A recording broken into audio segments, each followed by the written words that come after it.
Price the Lord. Praise Lord. Close എൻകൗണ്ടറിന്റെ second എപ്പിസോഡാണ്. ഇപ്പം അമലയാണ് ഇപ്പം ക്ലോസ് എൻകൗണ്ടറിൽ അമലയാണ് നമ്മളിപ്പം അമലയുടെ ഉള്ളിലുള്ള ഈശോയെ നമ്മൾ കണ്ടെത്താൻ നോക്കുവാണ്. അമലയുടെ ഉള്ളിലുള്ള ഈശോ, അമല ഈശോയെ സ്നേഹിക്കുന്നത് എങ്ങനെയാണ്, എന്താണ് അമലയുടെ ഈശോയോടുള്ള സ്നേഹം, ഇതൊക്കെയാണ് നമ്മൾ അറിയാൻ ആഗ്രഹിക്കുന്നത്. അമല റെഡിയാണെന്നോ അല്ലേ? റെഡി. അമല എന്ന് പരിചയപ്പെടുത്താവോ? അമല മീറ്റിങ്ങുകളിൽ വന്ന് സംസാരിക്കാറുണ്ട്, കുഞ്ഞു കുഞ്ഞു ഷെയറിങ്സുകൾ, പൊടി ഷെയറിങ്സുകളൊക്കെ പറയുന്നുണ്ട്, ക്യാപ്സൂളുകളൊക്കെ ചെയ്യുന്നുണ്ട്. പക്ഷെ അമല എന്താണെന്നോ, അമലയുടെ വീട്ടിൽ ആരൊക്കെ ഉണ്ടെന്നോ ഇതൊന്നും എല്ലാവർക്കും അറിയത്തില്ലായിരിക്കും. അമലയെ പരിചയപ്പെടുത്താവോ? അമല എന്താണ്, ആരാണ്? ഓക്കെ, എന്റെ പേര് അമല സജി. ഞാനിപ്പം കറന്റ് ഞാനൊരു നേഴ്സാണ്. ഞാനിപ്പം ഇറ്റലിക്ക് പോകാനായിട്ട് പ്രിപ്പയർ ചെയ്യാണ്. അതിന്റെ ഒരു ലാംഗ്വേജ് പഠിച്ചുകൊണ്ടിരിക്കുക. വീട്ടില് പറഞ്ഞ പോലെ പപ്പയുണ്ട്, മമ്മി, പിന്നെ ഞങ്ങൾ 6 മക്കളാണ്. ചേട്ടൻ, 2 അനിയൻ, 2 അനിയത്തിമാർ, അങ്ങനെ 6 മക്കള്. അങ്ങനെ ഈ വീട്ടില് അമല എങ്ങനെയാണ്? വീട്ടില് ഞാൻ എങ്ങനെയാന്ന് വെച്ചാല്, ഞാൻ ഞാൻ കുറച്ചും കൂടെ കർക്കശക്കായിരുന്നു. വെച്ചാൽ കുറച്ച് ചേച്ചി വൈബാണ് ഞാൻ. ഇപ്പം ചേട്ടന്റെ അടുത്താണെങ്കിൽ ഇതുപോലെ തന്നെ. പക്ഷെ അനിയത്തിമാരൊക്കെ എടുത്താണെങ്കിൽ കുറച്ചും കൂടെ ഞാൻ സ്ട്രിക്റ്റാ. വെച്ചാൽ അവരുടെ കാര്യങ്ങളെല്ലാം നോക്കാനാണേലും എല്ലാ കാര്യത്തിലാണേലും. അമലയുടെ ലൈഫിൽ അമല പിന്നെ ഈ പണ്ട് തൊട്ടേ ഇങ്ങനെ പ്രാർത്ഥിക്കുന്ന ആളായിരുന്നോ? അപ്പൊ അമല അല്ലെങ്കിൽ ആരുടെയെങ്കിലും ലൈഫ് അമല ഇൻസ്പയർ ചെയ്തിട്ടാണോ അമല ഈശോയിലേക്ക് വന്നേ? അതോ അമല ജനിച്ചപ്പോ തൊട്ടേ ഇങ്ങനെ ഭയങ്കരമായിട്ട് ഈശോയെ സ്നേഹിക്കുകയും വിശ്വസിച്ച് ജീവിക്കുകയും പ്രാർത്ഥിക്കുകയും ചെയ്യുന്ന ആളായിരുന്നു? എങ്ങനെയായിരുന്നു അമലയുടെ ഒരു... അയ്യോ, അല്ല, ഒരിക്കലും അല്ല കേട്ടോ. ഞാന് എന്താ അത്രയും ചെറുപ്പം തൊട്ടേ അങ്ങനെ പ്രാർത്ഥിക്കുന്ന അതല്ല. പക്ഷെ ഞാൻ എപ്പോഴും കണ്ടു വളർന്ന ഒരു കാര്യം എന്റെ പപ്പയിൽ നിന്നാണ്. എന്റെ പപ്പ ശുശ്രൂഷിക്കുന്ന ആളാ. അപ്പം ചെറുപ്പം തൊട്ടേ, അതായത് എനിക്ക് അറിവ് വെച്ച പ്രായം തൊട്ടേ പപ്പ എപ്പോഴും ഓട്ടമാ. എന്നുവെച്ചാൽ ശുശ്രൂഷിക്കായിരിക്കും, ഫുൾ ആള് ശുശ്രൂഷിക്കായിരിക്കും. അപ്പം എനിക്ക് അറിവ് വെച്ച പ്രായം തൊട്ടേ പപ്പ ഇങ്ങനെ ശുശ്രൂഷയിലാണ്. അപ്പൊ ഞങ്ങളെയും ചെറുപ്പം തൊട്ടേ ആണെങ്കിലും ഞങ്ങള് ഇടുക്കിയാണ്. അപ്പം അവിടെ ജീസസ് യൂത്തിന് പൊക്കിക്കൊണ്ട് പോകും. പപ്പ അവിടെ ജീസസ് യൂത്ത് ആക്റ്റീവ്. അപ്പം ചെറുപ്പം തൊട്ടേ എനിക്ക് തോന്നുന്നൊരു 8ാം ക്ലാസ് ഒക്കെ തൊട്ട് പപ്പ ഇങ്ങനെ പ്രോഗ്രാമിന് പോകുമ്പോൾ വിളിച്ചിട്ട് പോകും ഞങ്ങളെ. അങ്ങനെയാണ് ആ ഒരു പ്രയർ ലൈഫിലോട്ട് വന്നത്. അപ്പൊ അങ്ങനെ പപ്പേനെ കണ്ടിട്ടാണ് ഇങ്ങനെ ഈശോയെ സ്നേഹിക്കാനും ഈശോയെ അറിയാനൊക്കെ പഠിച്ചത്. പപ്പയുടെ പേരെന്നാ? പപ്പയുടെ പേര് സജി. അപ്പം പിന്നെ എല്ലാരും അങ്ങനെ അറിയപ്പെടുന്ന എങ്ങനെയാ? സജി പന്നിയാറുട്ടി. ഓക്കെ. അപ്പൊ ഇങ്ങനെ ഈ പപ്പായെ കണ്ടിട്ടാ വന്നതെന്ന് പറഞ്ഞല്ലോ. പപ്പായെ കണ്ടിട്ട് വരിക എന്ന് പറഞ്ഞാൽ പപ്പായുടെ ഒന്നുകൂടെ ഒന്ന് പറഞ്ഞുതരാം. എങ്ങനെ പപ്പായെ എന്താണ് പപ്പായെ കണ്ടത് എന്ന് പറഞ്ഞുതരോ? മീൻസ് അമല അത്രയും ഈശോയിലേക്ക് അടുക്കാനുള്ള കാര്യം പപ്പായെ കണ്ട്.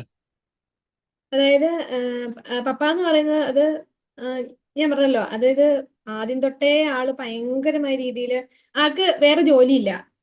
ആള് ഈശോയെ എൻകൗണ്ടർ ചെയ്ത സമയം തൊട്ട് ആള് ഈ ഒരു ഇതിലുണ്ട്, മേഖലയിലുണ്ട്, ശുശ്രൂഷ മേഖലയിലുണ്ട്. ആൾക്ക് വേറെ ജോലി ഒന്നുമില്ല. ആൾക്ക് മെയിൻ ജോലി എന്ന് പറഞ്ഞാൽ കർത്താവിന് വേണ്ടി ശുശ്രൂഷ എന്നുള്ളത് മാത്രമാണ്.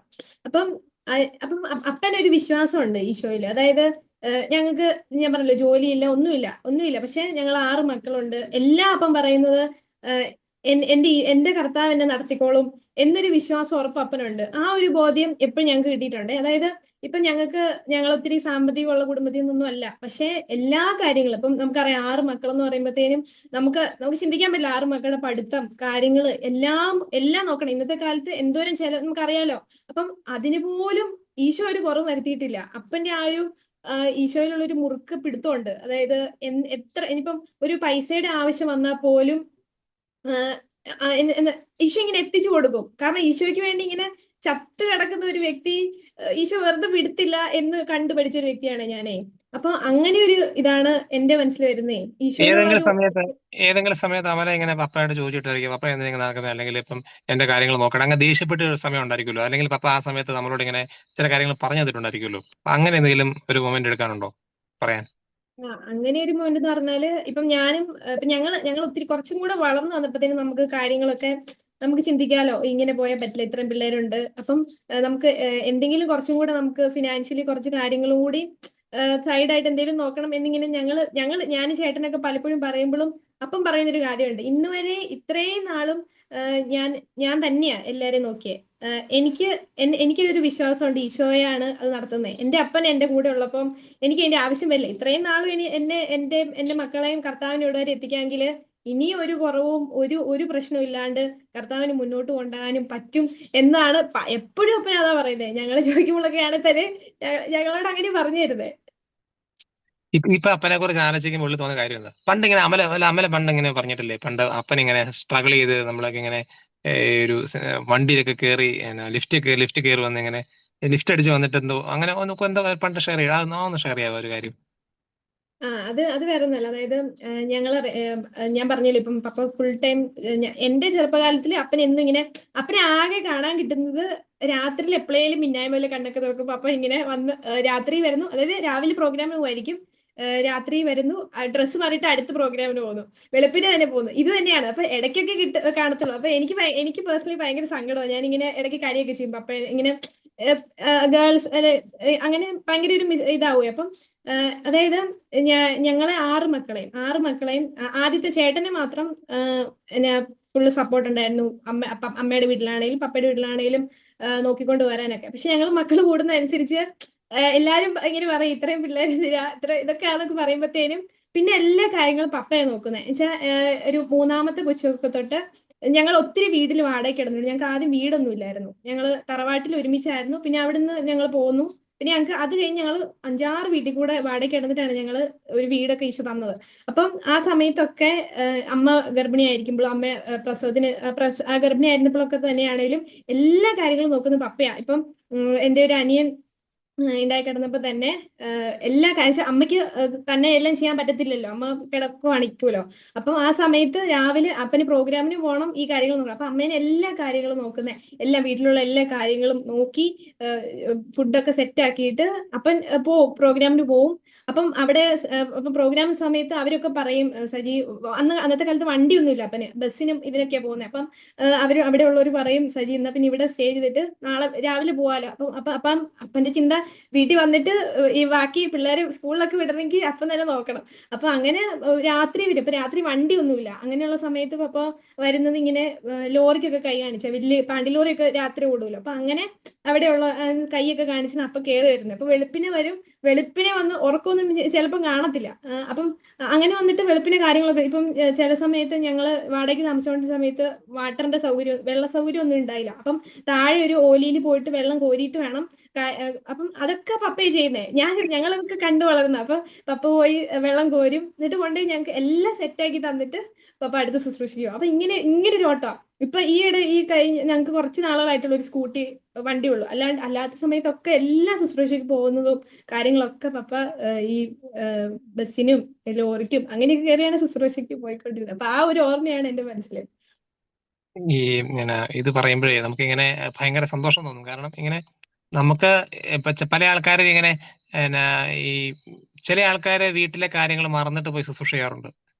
പക്ഷെ വീട്ടിലെ കാര്യങ്ങളെല്ലാം നോക്കി പക്ഷെ അതോടൊപ്പം തന്നെ ശക്തമായിട്ട് ശുശ്രൂഷ ചെയ്യുക, പിള്ളേരുടെ മൈൻഡിൽ ഒരു റോൾ മോഡലായിട്ട് മാറുക. ഒരു അമലയ്ക്ക് ഇങ്ങനെ ആലോചിക്കുന്ന സമയത്ത്, അപ്പനെ കുറിച്ച് ആലോചിക്കുന്ന സമയത്ത് അമലയുടെ ഉള്ളിൽ തോന്നുന്ന ഒരു കാര്യം എന്താണ് അപ്പനെ കുറിച്ച്? ഇപ്പം ചിലപ്പോ അമലയുടെ അമ്മയ്ക്ക് എന്താണ് അപ്പനെ കുറിച്ച് തോന്നുന്നത് ഉള്ളില് ഈ ഒരു സമയത്ത് ആലോചിക്കുന്ന സമയത്ത്? ഞാൻ ശരിക്കും പറഞ്ഞാൽ എന്റെ അപ്പനെ ഓർത്ത് പ്രൗഡ് എന്ന് പറയുമ്പോൾ ഈശോയ്ക്ക് വേണ്ടി ഇങ്ങനെ ചങ്ക് പറിച്ചിരിക്കുന്ന ഒരു അപ്പൻ. അപ്പൊ എനിക്ക് ഭയങ്കര പ്രൗഡാ. ആരോട് വേണമെങ്കിലും എനിക്ക് പറയാം. കാരണം എന്റെ അതൊരു അഹങ്കാരം അല്ലെങ്കിൽ അതൊന്നും അല്ല കേട്ടോ. കാരണം ചെറുപ്പം തൊട്ടേ ഇത് കണ്ടു വളർന്നുകൊണ്ട് ഇന്ന് ഈ സെക്കൻഡ് വരെ ഞങ്ങൾ വീട്ടിൽ ആർക്കും ജോലിയില്ല. ഞങ്ങൾക്ക് ജോലി എനിക്ക് സെറ്റ് ആയിട്ടില്ല, ചേട്ടൻ സെറ്റ് ആയിട്ടില്ല. എന്നിട്ടും ഇത്രയും ഒരു പരാതി ഇല്ല. ഞാൻ ഇപ്പം ജോലിക്ക് എനിക്ക് എന്റെ മനസ്സിലുണ്ട് ചിലപ്പോൾ വിഷമാവുമായിരിക്കുമല്ലോ എന്നിങ്ങനെ വിഷമമുണ്ട്. പക്ഷെ എന്നാലും ഞാൻ ചോദിക്കാൻ എനിക്ക് അങ്ങനെ പക്ഷെ ഒരു പരാതിയും പറയില്ല. എന്തൊരു ആവശ്യം ഉണ്ടെങ്കിലും ഇങ്ങനെ. അപ്പം എനിക്ക് ഭയങ്കര റോൾ മോഡലാണ് കർത്താവിന് വേണ്ടി. ഇങ്ങനെ എന്താ പറയാ, ഒന്നും ഇല്ലേലും എന്റെ കർത്താവിനെ നോക്കിക്കോളും എന്ന് പറഞ്ഞ് നിൽക്കുന്ന ഒരു വ്യക്തി. അതാണ് എനിക്ക്. നിങ്ങളുടെ ജീവിതത്തിൽ എല്ലാ കാര്യങ്ങളും ഇങ്ങനെ ഈ ഓരോ ടൈമിൽ കൃത്യമായിട്ട് നടക്കാറുണ്ടല്ലോ. ഓരോ കാര്യങ്ങളും ഇങ്ങനെ സമയത്ത് വരുന്നു. നമുക്ക് അമലയിലേക്ക് വരാം. അപ്പൊ അമല അങ്ങനെ അപ്പന്റെ ആ ഒരു ഈശോയുള്ള തീക്ഷ്ണത കണ്ട്, ഈശോയുള്ള സ്നേഹം കണ്ട് വളർന്ന ഒരാളാണ്. അമലയുടെ ലൈഫിൽ അമല ഈശോയെ എങ്ങനെയാണ് കാണുന്നത്? ഈശോ എന്ന് പറയുമ്പോൾ ഒരു വികാരം എന്താണ്? ഉള്ളിൽ തോന്നുന്ന കാര്യം എന്താണ് ഈശോ എന്ന് കേൾക്കുമ്പോൾ? അമലയ്ക്ക് ഒരു അതായത് എൻകൗണ്ടർ ഉണ്ടോ? ഒരു എൻകൗണ്ടർ, ഒരു പ്രത്യേക എൻകൗണ്ടർ ഉണ്ടോ? ഈശോയിലേക്ക് ഉണ്ടല്ലോ. വരവ് എന്താണത്? പറഞ്ഞിട്ടുണ്ട്. അത് ഞാൻ പറഞ്ഞല്ലോ ഈ മറ്റേ അവിടെ ഞാൻ നഴ്സിംഗ് പോകുന്നതിന് മുമ്പ് ജീസസ് യൂത്ത് ഒക്കെ സജീവമായിരുന്നേ. പക്ഷെ നഴ്സിംഗ് പോയ സമയത്തൊന്നും എനിക്ക് അങ്ങനെ ഇങ്ങനെ ഇത് ജീസസ് യൂത്ത് അങ്ങനെ ആക്റ്റീവായിട്ടുള്ള കാര്യങ്ങൾ. അപ്പൊ ആ സമയത്ത് ഞാൻ നല്ല അത്യാവശ്യം ഉഴപ്പായിരുന്നു. നല്ല ഉഴപ്പായിരുന്നു. ഫ്രണ്ട്സ് അങ്ങനത്തെ കുറെ കാര്യങ്ങൾ ഉഴപ്പായിരുന്നു നന്നായിട്ട്. അപ്പൊ അത് കഴിഞ്ഞ് ഞാൻ OET പഠിക്കുന്ന സമയത്താണ് വീണ്ടും പപ്പ തന്നെ നിർബന്ധിച്ചിട്ടതാ ഈ ഒരു ധ്യാനത്തിന് പോ ഇത് പറഞ്ഞ് വിട്ടു. അങ്ങനെ അങ്ങനെ ആ ധ്യാനത്തിലാണ് ഈശോ എൻകൗണ്ടർ ചെയ്തത്. അപ്പൊ എനിക്ക് ഇപ്പൊ പറയാൻ തോന്നുന്നത് ചിലപ്പം അപ്പന്റെയൊക്കെ ആ ഒരു എന്താ പറയാ ഒത്തിരി കരുണയോടുള്ള അല്ലെങ്കിൽ അത്രയും സ്നേഹത്തോടെയുള്ള ഒരു പ്രാർത്ഥന കൊണ്ടായിരിക്കും ചിലപ്പോൾ ആ ധ്യാനം കൂടാൻ എനിക്ക് പറ്റിയതും. അന്ന് ഞാൻ അത് ഏത് 2024 ഏതോ സെപ്റ്റംബർ മാസത്തിലാണ് ഞാൻ ധ്യാനത്തിന് പോയത്. അന്നത്തെ അതിനു മുമ്പ് ധ്യാനത്തിന് പോയിട്ടുണ്ട്. ചിലപ്പോൾ വീഴുന്ന സമയത്ത് ധ്യാനത്തിന് പോകുന്നുണ്ട്, കയറി വരും. എന്നാലും പക്ഷെ നമ്മൾ വീണു. പക്ഷെ ആ ഒരു വില അത് കർത്താവ് ശരിക്കും വിളിച്ചതാണെന്ന് എനിക്ക് തോന്നുന്നത്. കാരണം ഇത് വരുന്ന ഈ സെക്കൻഡ് വരെ കർത്താവിന് ഒരു സെക്കൻഡ് പോലും എപ്പോഴേലും വീണു പോകുന്ന അപ്പോഴേ കർത്താവ് പിടിക്കും. എന്നുവെച്ചാൽ അത്രയും ആ ഒരു ഇതാണ് എനിക്ക് ഭയങ്കര സന്തോഷമാണ്. കാരണം എനിക്ക് തിരിച്ച് നോക്കേണ്ട വന്നിട്ടില്ല. അങ്ങനെ അങ്ങനെ ഒരു സാധനമായി. പിന്നെ അപ്പൊ ആശയ ഈശോയെ അങ്ങനെ എൻകൗണ്ടർ ആയി കഴിഞ്ഞിട്ട് ഇപ്പം, അല്ല അങ്ങനെയല്ല, എൻകൗണ്ടർ ആയല്ലോ. എൻകൗണ്ടർ ആയി കഴിഞ്ഞിട്ട് ഇപ്പൊ തോന്നുന്ന ഒരു കാര്യം എന്താണ്? ഈശോയെ കുറിച്ച് ആലോചിക്കുമെന്നാ തോന്നുന്നത്? ഈശോ എന്ന് പറയുമ്പോൾ ഉള്ളിൽ തോന്നുന്ന കാര്യം എന്താണ്? 2024 അതായത് വരെ വെറുതെ കളഞ്ഞു എന്നൊക്കെ തോന്നുന്നു. 24 വരെ നേരത്തെ അറിയണമായിരുന്നു, എന്താ തോന്നുന്നത്? സത്യമായിട്ട് എനിക്ക് തോന്നിയിട്ടുണ്ട്. കാരണം ഞാൻ 23 വയസ്സായപ്പോഴാണ് എൻകൗണ്ടർ ചെയ്തത്. വെച്ചാൽ അതുവരെ ഞാൻ പറഞ്ഞല്ലോ വീണു എണീറ്റ് ജീസസ് യൂത്ത് അങ്ങനെ എവിടെയെങ്കിലുമൊക്കെ തട്ടിമുട്ടി എവിടെ ഒരു ക്രിസ്ത്യാനി എന്ന് പറഞ്ഞ് ഞാൻ നടക്കുമായിരുന്നു. പക്ഷെ ഈ ഒരു എൻകൗണ്ടറിന് ശേഷം ഞാൻ എപ്പോഴും ഞാൻ ഈശോയോട് വരാറുണ്ട്, ഈശോയെ 23 വർഷം വെറുതെ കാള കളിച്ച് നടന്നു, വെറുതെ കാള കളിച്ച് നടന്നു. ഇനി ഒരു ഒരു ഇനി ഒരു 23 വർഷം എനിക്ക് തരുവാണെങ്കിൽ ഞാൻ ഉറപ്പായിട്ടും കർത്താവേ നീ ആഗ്രഹിക്കുന്ന നിന്റെ പദ്ധതി എന്താണോ അതനുസരിച്ച് ഞാൻ ജീവിക്കും, ഞാൻ എന്റെ ഫുള്ള് തന്നെ നിൽക്കും എന്ന് ഞാൻ എപ്പോഴും ഈശോട് പറയുന്നുണ്ട്. പഴയ ആ ഒരു 23 വർഷത്തെ ഓർത്ത് ഞാൻ ഭയങ്കരമായിട്ട് റിഗ്രറ്റ് ചെയ്യുന്നുണ്ട്. പക്ഷെ കർത്താവ് വീണ്ടും വീണ്ടും അവസരം തരുമല്ലോ. അപ്പൊ ഇനിയും ഒരു എത്ര 23 അല്ല, ഒരു എത്രയാ 23 എത്രയാ 60 എത്ര 46 വർഷം. 46 വർഷം ജീവിക്കുകയാണെങ്കിൽ ഹാപ്പി. അപ്പൊ അത് നമ്മളെ ഇങ്ങനെ ഈ ലൈഫിലുള്ള ഒരു അംബീഷൻ എന്നാണ്, ലൈഫിലുള്ള ഒരു ആഗ്രഹം, ഒരു അമലയ്ക്ക് ആരായി തീരണം എന്ന് ചോദിച്ചാൽ എന്നാ പറയും? എനിക്ക് ഒറ്റയായിരുന്നു എന്ന് വെച്ചാൽ എനിക്ക് സത്യം പറഞ്ഞ എന്ന് വെച്ചാല് ഇപ്പൊ ചേട്ടൻ ചോദിച്ചാൽ ഡയറക്റ്റ് ഉത്തരം ഈശോയെ ആശ്വസിപ്പിക്കുന്നവളായി മാറിയത്. എനിക്ക് വേറെ ഓ ഒരു ഓ ആഗ്രഹം. അതന്നെ. എങ്ങനെ ആശ്വസിപ്പിക്കണം? അത് ഇത് അതായത് നമുക്കറിയാലോ ഈ ഈ ഇപ്പം എന്നെ പോലെ ചേട്ടനെ പോലെ നമ്മളെ പോലെ ഈ എവ്രി ഹ്യൂമൻ അത് എത്ര ഇതായിക്കോട്ടെ, ഏത് മതം ഏത് ജാതിയായിക്കോട്ടെ, every humans are created by God. എല്ലാവരും ഈശോയെ സൃഷ്ടിച്ചതാ. എന്നെ പോലെ തന്നെ എന്നെ ഈശോ ഒത്തിരി സ്നേഹത്തോടെ സൃഷ്ടിച്ചതാ. അത് അത്രയും സ്നേഹത്തോടെ സൃഷ്ടിച്ചുകൊണ്ടാണ് ഞാൻ ചേട്ടനെ പോലെ അല്ല. എന്നിൽ നിന്ന് ചേട്ടൻ വ്യത്യസ്തനാണ്, ചേട്ടനിൽ നിന്ന് വേറൊരാൾ വ്യത്യസ്തനാണ്, പലരും വ്യത്യസ്തരാ. കർത്താവ് ഒരാളെ സൃഷ്ടിച്ചിട്ടുണ്ടെങ്കിൽ അത്രയും എന്താ പറയാ ഇഷ്ടപ്പെട്ട് സൃഷ്ടിച്ചതാ. ഒരു വ്യക്തി എന്ന് പറഞ്ഞാൽ അത്ര യുണീക്ക് ആയിട്ട് സൃഷ്ടിച്ചേക്കണേ. അപ്പം ഒന്ന് ആലോചിക്കേ, എന്നെ നഷ്ടപ്പെടുമ്പം ഈശോയ്ക്ക് ഒരു പെയിൻ ഉണ്ട്, ചേട്ടനെ നഷ്ടപ്പെടുമ്പം ഈശോയ്ക്ക് ഒരു പെയിൻ ഉണ്ട്. ഇപ്പം ഞാൻ എന്നാ പൊക്കോട്ടെ, ചേട്ടൻ കുറച്ചും കൂടെ എന്നെക്കാളും ഭയങ്കര ശക്തമായിട്ടുള്ള ആളല്ലേ, അപ്പൊ ഞാൻ പൊക്കോട്ടെ ചേട്ടൻ ഉണ്ടല്ലോ എന്നുള്ള ചിന്താഗതി ഈശോയ്ക്ക് ഇല്ല. ഈശോയ്ക്ക് എല്ലാവരും ഒരുപോലെ എന്ന് വെച്ചാൽ ഓരോ ആത്മാവും നഷ്ടപ്പെട്ടു പോകുമ്പോഴും ഈശോ ചങ്ക് പടയുന്നുണ്ട്. കാരണം അത്രയും എന്താ പറയാ ഈശോ അത്രയും സ്നേഹത്തോടെ സൃഷ്ടിച്ചേക്കണം ഓരോ ആത്മാക്കളും. അപ്പം നമുക്ക് ചെയ്യാൻ പറ്റുന്ന അതുകൊണ്ടാണ് ഞാൻ പറഞ്ഞത് ഈശോയ്ക്ക് അതൊരു ഭയങ്കര വേദനയാ. ഒരെണ്ണമെങ്കിൽ ഒരെണ്ണം നഷ്ടപ്പെട്ടു പോയാൽ ഈശോയ്ക്ക് ഇത് ഭയങ്കര വേദനയാ. ഇപ്പം 99 ആടിനെ കളഞ്ഞിട്ട് ഈശോ ഒരെണ്ണത്തിന് തേടി പോണെങ്കിൽ അതാ കർത്താവിന്റെ സ്നേഹം. അതായത് ഒരെണ്ണം നഷ്ടപ്പെട്ടു പോയാൽ ആ വേദന എന്നും ഉള്ളിലുണ്ട് ഈശോയ്ക്ക്. അപ്പം എന്നെ സംബന്ധിച്ചോളം ഈശോനെ ആശ്വസിപ്പിക്കുന്നതായി മാറുക എന്നൊരു കാര്യം അത് വെച്ചാൽ ആത്മാക്കള് എത്രമാത്രം എനിക്ക് കർത്താവ് അനുവദിച്ച് നേടിക്കൊടുക്കാൻ പറ്റും അത്രമാത്രം ആത്മാക്കളെ നേടിക്കൊടുത്ത് ഈശോയെ ആശ്വസിപ്പിക്കുന്നവളായി മാറുക എന്നതാണ് എന്റെ ഒരു ആഗ്രഹം. എനിക്ക് വേറൊരു പക്ഷെ ആഗ്രഹമില്ല. പക്ഷെ അമലയുടെ ഈ പിന്നെ ഈ ജോലിക്കിടയ്ക്ക് അമലയ്ക്ക് എങ്ങനെയാ അതിനുള്ള ഒരു സമയം കണ്ടെത്താൻ പറ്റുന്നത്? ഈ കാര്യങ്ങൾ ചെയ്യാൻ വേണ്ടി ഈ എന്ത് ജോലി സ്ട്രെയിൻ ആണ് അമല എടുക്കുന്നത്? ജോലി അമല ഇപ്പൊ ജോലി പഠിച്ചോണ്ടിരിക്കുകയല്ലേ, അപ്പം അതിനിടയ്ക്ക് ഇപ്പൊ ഇത് കേട്ടോണ്ടിരിക്കുന്ന ആൾക്കാർക്ക് പഠിക്കുന്ന പിള്ളേരുണ്ടാവും, അല്ലെങ്കിൽ ജോലി ചെയ്യുന്ന ആൾക്കാരുണ്ടാവും. അവരുടെ ജോലിയുടെ സാഹചര്യങ്ങൾക്കകത്ത് അവർക്ക് എങ്ങനെ ഈശോയെ ആശ്വസിപ്പിക്കാൻ പറ്റും? അമല എങ്ങനെയാ അത് ചെയ്യുന്നത്? അമലയുടെ ലൈഫിൽ അമല എങ്ങനെയാ അത് ചെയ്യുന്നത്? ഏതൊരു ജോലി എടുത്താലും നമുക്ക് കർത്താവിന് നമ്മൾ ഏത് ഫീൽഡിലാണോ ആ ഫീൽഡ് നമുക്ക് കർത്താവിന് വേണ്ടി ഉപയോഗിക്കാൻ പറ്റും. ഇപ്പൊ എനിക്ക് തോന്നുന്നു ഞാൻ നേഴ്സാ. അപ്പം നേഴ്സുമാർക്ക് പറഞ്ഞു കൊടുക്കാൻ പറ്റുമെങ്കിൽ ഞാൻ പറയും കർത്താവിന്റെ ഏറ്റവും കൂടുതൽ കർത്താവ് ഈശോ ജീവിച്ചിരുന്ന കാലഘട്ടത്തിൽ ഈശോയുടെ ഏറ്റവും കൂടുതൽ ശുശ്രൂഷ എന്ന് പറയുന്നത് ഈ സൗഖ്യപ്പെടുത്തൽ അങ്ങനത്തെ ശുശ്രൂഷയായിരുന്നു, നഴ്സസ് മിനിസ്ട്രി ആയിരുന്നു. അപ്പം എന്നെ സംബന്ധിച്ച് ഇപ്പം ഞാൻ പറയുവാണെങ്കിൽ എനിക്ക് നേഴ്സ് ആവാൻ ഇഷ്ടമേ അല്ലായിരുന്നു, ഒട്ടും ഇഷ്ടമല്ല. കാരണം എനിക്ക് ആളുകളോട് മിണ്ടാനും പറക്കാനും ഒക്കെ ഭയങ്കര ഇഷ്ടമാണ്. അതിനപ്പുറത്ത് ഒരു വ്യക്തിയിൽ ഒരു പ്രൊസീജിയർ ചെയ്യാനൊക്കെ എനിക്ക് ഭയങ്കര പേടി, ഒരു ഇഞ്ചക്ഷൻ അതൊക്കെ പേടി. കാരണം മനുഷ്യരെ തൊട്ടുള്ള കളിയിൽ അപ്പൊ എന്തേലും പറ്റുമോ എന്ന് എനിക്ക് പേടിയാ. അപ്പം പപ്പ പറഞ്ഞിട്ടാണ് ഞാൻ ഈ ഒരു ഫീൽഡ് തിരഞ്ഞെടുത്തത്. അപ്പം ഞാൻ അങ്ങനെയായി. അപ്പം ഞാൻ ഈ ജോലി ചെയ്യുന്ന സമയങ്ങളിൽ എനിക്ക് ആദ്യം ഭയങ്കര ബുദ്ധിമുട്ടായിരുന്നു. അപ്പൊ എനിക്ക് ഭയങ്കര പേടി. കാരണം ഈ ഭയം കാരണം ഞാൻ എല്ലാ പ്രൊസീജിയറും ഇങ്ങനെ തെറ്റിക്കും. എന്നുവെച്ചാൽ എന്നെ എല്ലാവരും ഭയങ്കരമായിട്ട് വഴക്കൊക്കെ പറയും. ഞാൻ പൊട്ടിയാ ഭയങ്കരമായിട്ട് വഴക്ക് പറയും. എന്തെങ്കിലും പ്രൊസീജിയർ ഒക്കെ ചെയ്യുമ്പോൾ ഇങ്ങനെയാണോ ചെയ്യുന്നത്, അതെങ്ങനെ അങ്ങനെയൊക്കെ ചോദിക്കും. അപ്പൊ എനിക്ക് പേടി, ചെയ്യണം എന്ന് ഭയങ്കര ആഗ്രഹമുണ്ട്, പക്ഷെ പേടിയാ.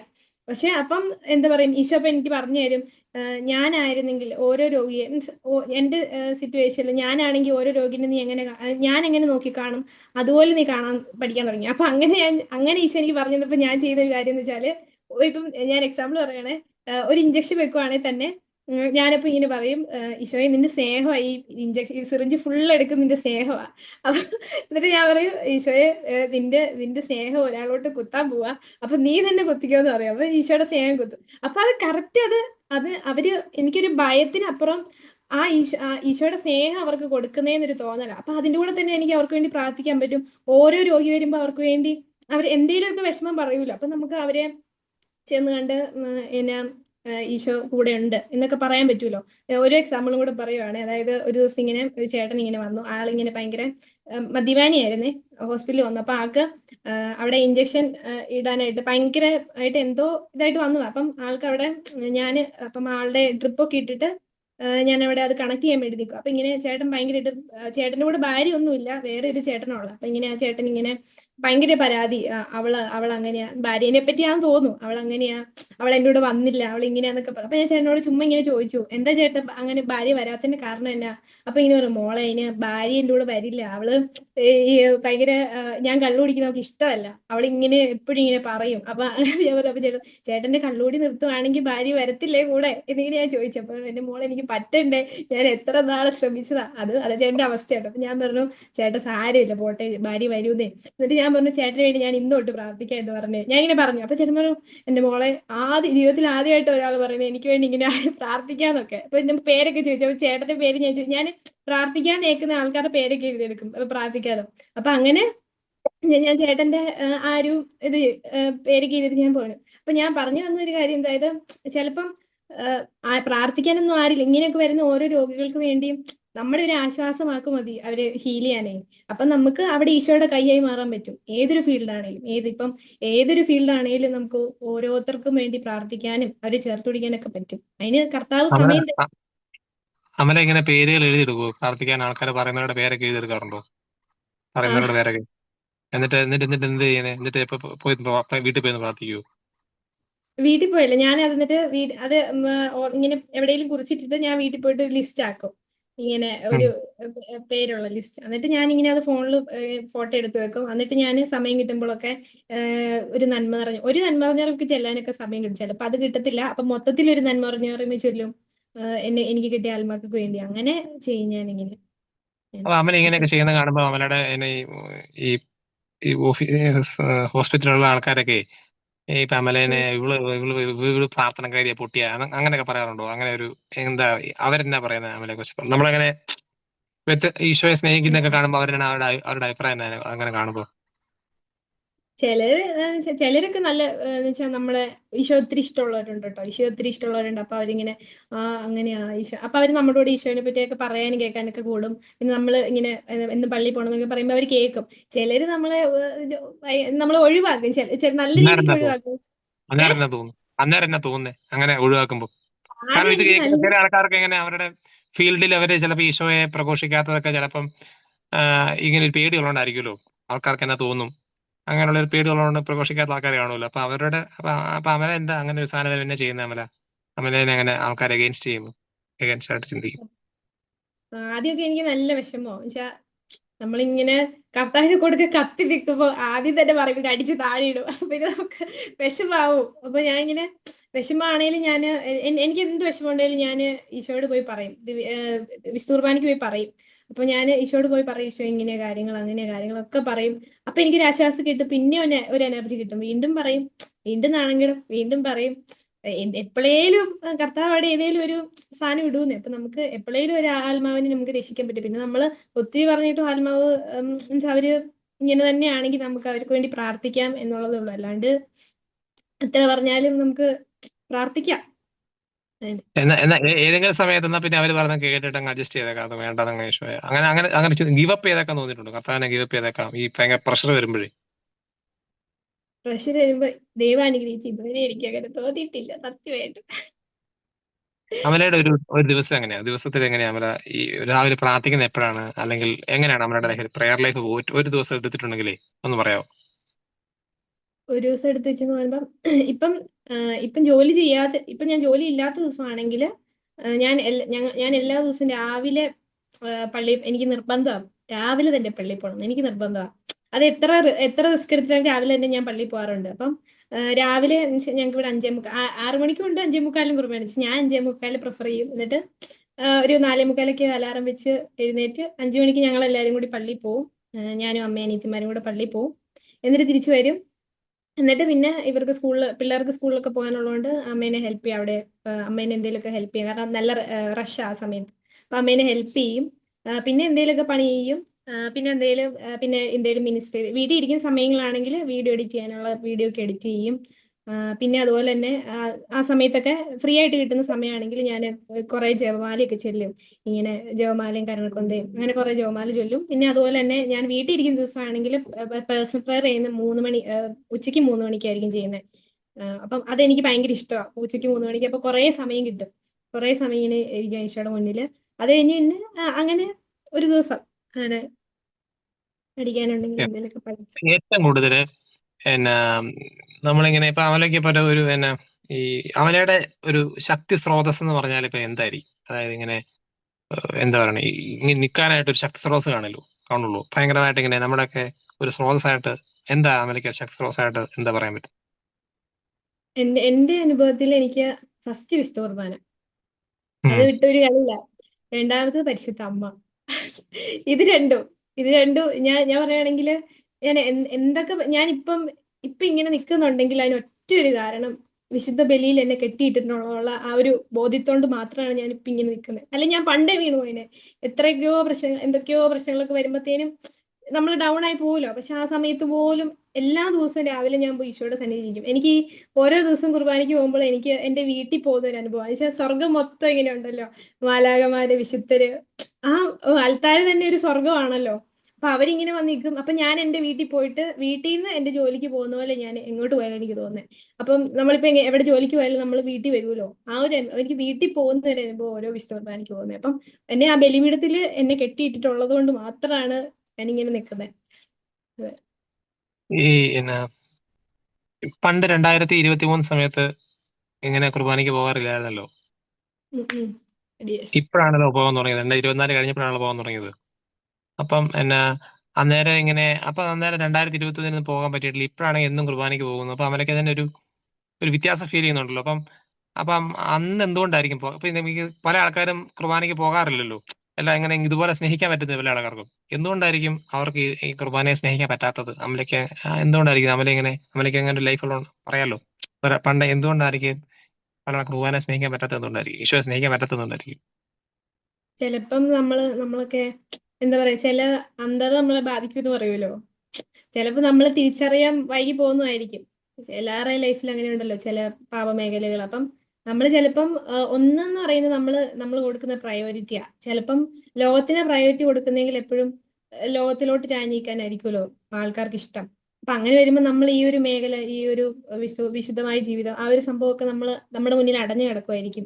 പക്ഷെ അത് കർത്താവ് തുറന്നു വരുന്ന സമയത്ത് നമ്മളത് എന്താ പറയാ, സത്യം നിങ്ങൾ അറിയുകയും സത്യം നിങ്ങളെ സ്വതന്ത്രരാക്കുകയും ചെയ്യും എന്ന് പറഞ്ഞ പോലെ. അത് എന്താ പറയാ, ഒരു ആത്മാവിന്റെ ഒരു അവസ്ഥയായിരിക്കുമല്ലോ ആ ഒരു അന്ധകാരം. ചിലപ്പം അത് അവർക്ക് എനിക്ക് സത്യം പറഞ്ഞ അന്നത്തെ കാലത്ത് ഞാൻ ജീവിച്ച സമയത്ത് എനിക്കത് ഒരു ബോധ്യമില്ലായിരുന്നു. എനിക്ക് എന്തൊക്കെയോ അന്ധത ബാധിച്ചിരിക്കുമായിരുന്നു, മൊത്തത്തിലൊരു അന്ധത. പക്ഷെ സത്യം അറിഞ്ഞറിഞ്ഞു തുടങ്ങിയപ്പോഴത്തേനും ഞാനിങ്ങനെ ചേട്ടൻ മുമ്പേ ചോദിച്ച പോലെ ഞാൻ ഭയങ്കരമായിട്ട് മിസ് ചെയ്തു. ദൈവമേ, എത്ര നാളിങ്ങനെ വിശുദ്ധ കുർബാന എനിക്ക് എത്ര അവസരം ഉണ്ടായിരുന്നു. കാരണം ഞാൻ നഴ്സിംഗ് പഠിച്ച സമയത്ത് ആകെ ഞായറാഴ്ച മടിയുള്ള ദിവസങ്ങളുണ്ടായിരുന്നു എനിക്ക്. ഞായറാഴ്ച ചാപ്പൽ സിസ്റ്റേഴ്സിന്റെ കോൺവെന്റിലാണ് നിന്നെ. തൊട്ടടുത്ത് ഒരു 2-3 മിനിറ്റ് നടക്കാനുള്ള ദൂരത്തിൽ എനിക്ക് വിശുദ്ധ കുർബാന ഇന്നും അവൈലബിൾ ആയിരുന്നു.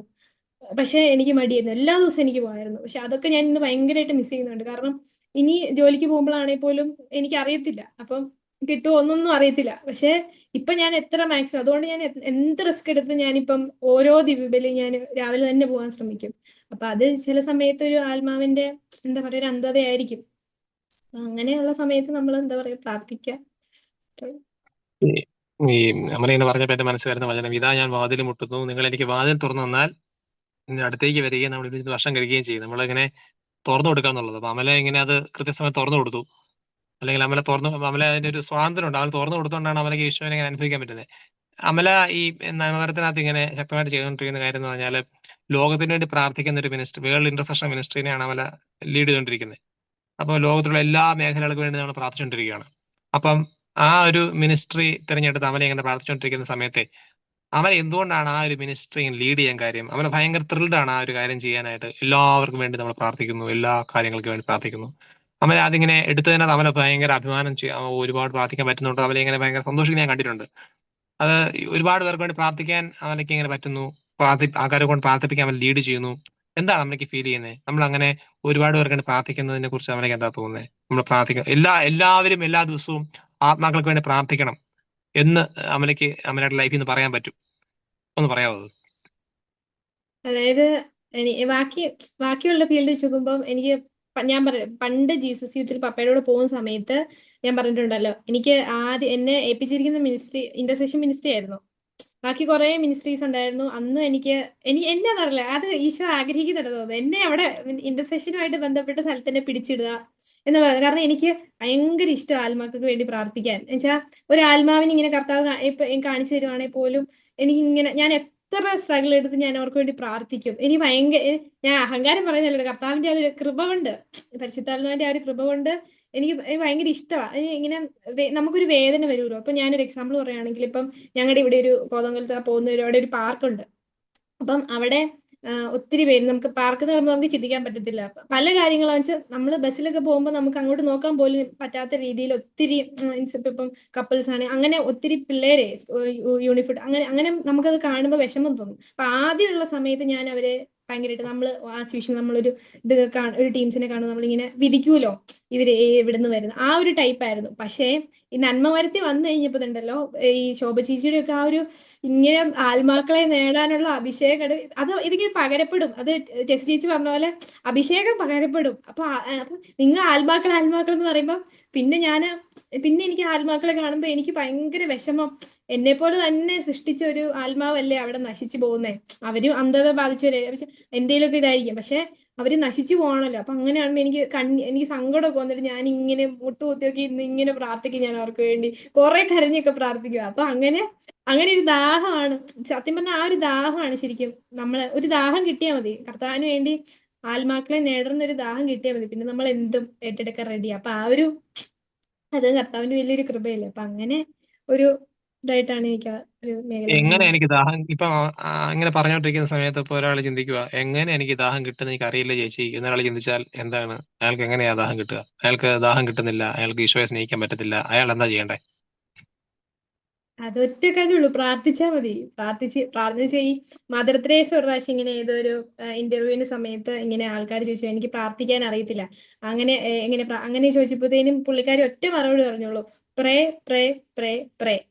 പ്രാർത്ഥിക്കുക. നമുക്ക് എന്ത് വെച്ചാൽ നമ്മൾ വേറെ ഒന്നല്ല, എനിക്ക് വീട് തകർത്താവേ, എനിക്ക് ജോലി തകർത്താവേ, അല്ലെങ്കിൽ എനിക്ക് ഇന്ന സാധനങ്ങൾ, ഭൗതികമായിട്ടുള്ള കാര്യങ്ങളല്ലല്ലോ ചോദിക്കുന്നേ. അതായത് നമ്മൾ ചോദിക്കേണ്ട സാധനം ചോദിച്ചാൽ കർത്താവ് തരും. അപ്പൊ നമ്മൾ ചോദിക്കുക, കർത്താവ് എനിക്ക് ഇങ്ങനെ നിന്നെ സ്നേഹിക്കണം, അല്ലെങ്കിൽ എനിക്ക് ആത്മാക്കളെ നേടാൻ ദാഹം വേണം. കർത്താവ് തരാണ്ടിരിക്കുവോ? കർത്താവ് തരാണ്ടിരിക്കുവോ? അങ്ങനെ ചോദിച്ചാൽ കർത്താവ് എങ്ങനെ തരാണ്ടിരിക്കുന്നേ? അതൊക്കെയല്ലേ നമുക്ക് വേണ്ട സാധനങ്ങൾ. അപ്പൊ എന്തായാലും നമ്മൾ പ്രാർത്ഥിച്ച, നമ്മൾ മനസ്സറിഞ്ഞ ഹൃദയം നൊന്ത്, ഇപ്പം ഒന്നിനും ഒരു കഴിവില്ലാത്ത വ്യക്തിയാണ് ഞാനൊക്കെ. ഒരു നിമിഷം പാട്ട് പാടാൻ കഴിവില്ല, എനിക്കൊരു കഴിവുമില്ല. പക്ഷെ കർത്താവ് ആ ഒരു കൃപ കൊണ്ട് കർത്താവ് എന്നെ എടുത്ത് ഉപയോഗിക്കുന്നു, അത്രേ ഉള്ളൂ. അല്ലാണ്ട് നമ്മൾ പ്രാർത്ഥിച്ചാൽ കിട്ടൂന്നേ. പ്രാർത്ഥിച്ചാൽ മതി, എല്ലാരും പ്രാർത്ഥിച്ചാൽ മതി. 1 യോഹന്നാൻ 5:14 എന്റെ ഇഷ്ടത്തിനനുസൃതം എന്തെങ്കിലും ചോദിച്ചാൽ അവിടെ നിന്ന് അത് സാധിച്ചു തരും എന്നതാണ് എനിക്ക് അവനുള്ള ഉറപ്പ്. ഞാൻ ചോദിക്കുന്ന കാര്യം ഈശോ എനിക്ക് സാധിച്ചു തരും. അമലെ, നമ്മൾ കൺക്ലൂഡ് ചെയ്യാൻ പോവാണ്. ഈ ഇടയ്ക്ക് ഇങ്ങനെ ഇപ്പം പപ്പ അമലെ കാണുമ്പോൾ എന്നാ പറയാറ്? ഇപ്പം ഒരു കൊല്ലം ഈ മാറ്റം കാണുമ്പോഴേ എന്താ പറയുന്നത് അപ്പന്റെ? അഭിമാനം അഭിമാനം. ഏ? പപ്പയ്ക്ക് ഭയങ്കര സന്തോഷമാണ്. ആണോ? കാരണം ഞാൻ പറഞ്ഞില്ലേ നേഴ്സിംഗ് പഠിച്ച കാലഘട്ടങ്ങളിലൊക്കെ ഇച്ചിരി ഉഴപ്പായിരുന്നപ്പോൾ പപ്പയ്ക്ക് ഭയങ്കര വിഷമം. ഇപ്പൊ എപ്പോഴും എന്നെ ഹോസ്റ്റലിൽ കാണാൻ വരുമ്പോൾ പറയും, അവളെ ഇങ്ങനെ നടക്കരുത്, നമ്മൾ കുറച്ചുകൂടെ പ്രാർത്ഥിക്കണം എന്നിങ്ങനെ പറയും. അപ്പൊ ഞാൻ ആ പ്രാർത്ഥന ലൈഫിലോട്ട് വന്നപ്പോ ഇത് ഞാൻ പറയാവേ, ഞാൻ പെട്ടെന്ന് ഓർമ്മ വന്നാണ്. പണ്ട് ഞാൻ പറഞ്ഞില്ലേ ജീസസ് യൂത്തിൽ 8-ലൊക്കെ പഠിക്കുമ്പോൾ ഞാൻ ജീസസ് യൂത്തിലൊക്കെ ഇങ്ങനെ പപ്പയുടെ കൂടെ ഭയങ്കര ആക്റ്റീവായിട്ട് പോകുമായിരുന്നു. അവിടെ പോയാലും ഞാൻ ചെയ്യുന്ന ഇന്റർസെഷൻ ആയിരിക്കും. അപ്പം പപ്പ ഇങ്ങനെ പപ്പയായിരിക്കും ഈ പ്രോഗ്രാം ഇടയ്ക്ക് ചെയ്യുന്നത്. അപ്പൊ എന്നോട് വന്നിട്ട് ഇങ്ങനെ പറയും, ടീൻസിന്റെ ഒക്കെ ചെയ്യുമ്പോൾ അവിടെ ചാപ്പലിൽ വന്നിട്ട് പറയും, എടീ പ്രാർത്ഥന നന്നായിട്ട് വേണം, പിള്ളേരൊക്കെ ഒന്ന് ഇതായി വരണം, ഭയങ്കര കടുകട്ടി എന്ന് പറയും. അപ്പൊ ഞങ്ങൾ വീണ്ടും വീണ്ടും ഇരുന്ന് പ്രാർത്ഥിക്കും. അങ്ങനെ അപ്പൊ അപ്പൊ എന്നിട്ട് അന്ന് പപ്പ എന്നോട് പറഞ്ഞിട്ടുണ്ട്, എടീ നിന്റെ ശുശ്രൂഷ ദൈവവചന പ്രഘോഷണമാ എന്ന് അന്ന് എന്നോട് പറഞ്ഞു തന്നതാ. അന്ന് എന്നോട് പറഞ്ഞതാ അപ്പനെ. പക്ഷെ അന്ന് ഞാനത് വലിയ സാരമായിട്ട് എടുത്തില്ല. അപ്പൊ അങ്ങനെ ഇച്ചിരി ഉഴപ്പിപ്പോയി. പക്ഷെ എന്നാലും അപ്പൊ എനിക്ക് തോന്നുന്നു പപ്പ ഭയങ്കര അഭിമാനം. യെസ്, ഒരുപാട് കാര്യങ്ങൾ ചോദിക്കണമെന്നുണ്ട്, പക്ഷെ സമയം തീർന്നുപോയി. അമലെ കേട്ടോണ്ടിരിക്കുന്ന ആൾക്കാരോട്, ഇപ്പം കേട്ടോണ്ടിരിക്കുന്ന ഒരുപാട് യൂത്ത് കാണും, പേരൻസ് കാണും, ഒരുപാട് ആൾക്കാർ കാണും. ഇവരോട് അമലയ്ക്ക് ലാസ്റ്റ് ആയിട്ട് എന്താണ് പറയാനുള്ളത്? ലാസ്റ്റ് ആയിട്ട് ഞാൻ എന്നെ കേൾക്കുന്ന ഈ സെക്കൻഡ് തന്നെ നിങ്ങൾ കർത്താവിനോട് തിരിച്ചു വരിക. എന്തേലും ഒരു വീഴ്ച വന്നിട്ടുണ്ടെങ്കിൽ സാരമില്ല, എല്ലാം ക്ഷമിക്കുന്ന, വീണ്ടും വീണ്ടും നമ്മുടെ മുന്നിൽ അവസരം വെക്കുന്ന ഈശോയെ നമുക്കുള്ള. ഈശോയെ വേറെ എന്ത് നിങ്ങൾ മിസ് ചെയ്തോ, വേറെ എന്തും നിങ്ങൾ ലൈഫിൽ വേണ്ടെന്ന് വെച്ചോ, പക്ഷെ ഈശോയെ മാത്രം മിസ് ചെയ്യരുത്. അത് ഭയങ്കര നഷ്ടമായിരിക്കും നിങ്ങളുടെ ജീവിതത്തിൽ. ഉറപ്പായിട്ട് അതൊരു നഷ്ടമായിരിക്കും. ഈശോയെ അറിയുക. ഈശോയുടെ നമുക്ക് ഇപ്പം എന്നെ കേട്ടോണ്ടിരിക്കുന്ന ഒരാള് 50 വയസ്സുള്ള ആളാണോ, കുഴപ്പമില്ല. ബാക്കി ഇനി ഇപ്പൊ തൊട്ട് കർത്താവിന് വേണ്ടി ജീവിച്ചോ. അത് ഭയങ്കര ബ്യൂട്ടിഫുൾ ആയിരിക്കും. കർത്താവിന് വേണ്ടി ജീവിക്കുക എന്ന് പറയുന്നത് അത് ഭയങ്കര രസമുള്ള കാര്യമാണ്. അപ്പം നീ സെക്കൻഡ് തന്നെ ഈശോനെ അറിയുക, സ്നേഹിക്കുക, ഈശോയുടെ ഒപ്പം ആയിരിക്കുക, ഈശോ ആഗ്രഹിക്കുന്ന ഒരാളായി മാറുക. ആമേൻ. യെസ്, അപ്പൊ നമുക്ക് എല്ലാവർക്കും നമുക്ക് കേട്ടോണ്ടിരിക്കുന്ന എല്ലാവരും ഒരുമിച്ച് കണ്ണടയ്ക്കാവേ. ഈശോയെ, ഞങ്ങളെ കേട്ട കാര്യങ്ങളെല്ലാം സമർപ്പിക്കുകയാണ്. അമലയുടെ ലൈഫിൽ നിന്ന് ഞങ്ങൾ മനസ്സിലാക്കിയ കാര്യങ്ങളെല്ലാം സമർപ്പിക്കുകയാണ്. തമ്പുരാനെ, ഈ കുഞ്ഞ് ഈശോയെ സ്നേഹിക്കുന്നത് പോലെ കർത്താവെ നിന്നെ സ്നേഹിക്കാൻ എനിക്ക് പറ്റട്ടെ. ഈശോയെ, അമല ഈശോയുടെ അമലയുടെ ലൈഫിൽ അനുഭവിച്ച ഈശോയുടെ സാന്നിധ്യം കർത്താവെ അതെനിക്ക് അനുഭവിക്കണം. എന്റെ ഉള്ളിൽ ഞാൻ തുറക്കുവാണ്. എന്റെ വാതിൽ ഈശോ മുട്ടുന്നുണ്ട്, ഹൃദയത്തിൽ ഈശോ മുട്ടുന്നുണ്ട്. കർത്താവ്, ഞാൻ എന്റെ ഹൃദയം തുറന്നായിരുന്നു. എനിക്ക് അങ്ങനെ അനുഭവിക്കണം. എനിക്ക് ഞാൻ അനുഭവിച്ചതുപോലെ എനിക്ക് ഈശോ അനുഭവിക്കാൻ പറ്റണം. എനിക്ക് ഇതുപോലെ ഈശോയെ പ്രഘോഷിക്കാൻ ആഗ്രഹം തോന്നണം. കർത്താവെ, അങ്ങയുടെ കരങ്ങളിലേക്ക് എന്റെ ജീവിതത്തെ പൂർണ്ണമായിട്ട് സമർപ്പിച്ചുകൊണ്ട് വലിയ ഒരു അഭിഷേകം എന്റെ ലൈഫിൽ ഉണ്ടാകാൻ ആഗ്രഹിക്കുന്നു, എന്റെ കുടുംബത്തിലുണ്ടാകാൻ ആഗ്രഹിക്കുന്നു. ഈശോയെ, അങ്ങയുടെ കരങ്ങളിലേക്ക് എന്റെ ജീവിതത്തെ സമർപ്പിച്ചുകൊണ്ട് പരിശുദ്ധ മാതാവെ അമ്മയോട് ചേർന്ന് പ്രാർത്ഥിക്കുന്നു. നന്മ നിറഞ്ഞ മറിയമേ സ്വസ്തി, കർത്താവ് അങ്ങയോട് കൂടെ സ്ത്രീകളിൽ അങ്ങ് അനുഗ്രഹിക്കപ്പെട്ടവളാവുന്നു. അങ്ങയുടെ ഉദരത്തെ ഫലമായ ഈശോ അനുഗ്രഹിക്കപ്പെട്ടവനാവുന്നു. പരിശുദ്ധ മറിയമേ തമ്പുരാന്റെ പാപികളായ ഞങ്ങൾക്ക് വേണ്ടി ഇപ്പോഴും ഞങ്ങളുടെ മരണസമയത്തും തമ്പുരാനോട് അപേക്ഷിച്ചുകൊള്ളണമേ. ആമേൻ. യേശുമിശിഹായ്ക്ക് സ്തുതിയായിരിക്കട്ടെ. എപ്പോഴും സ്തുതിയായിരിക്കട്ടെ.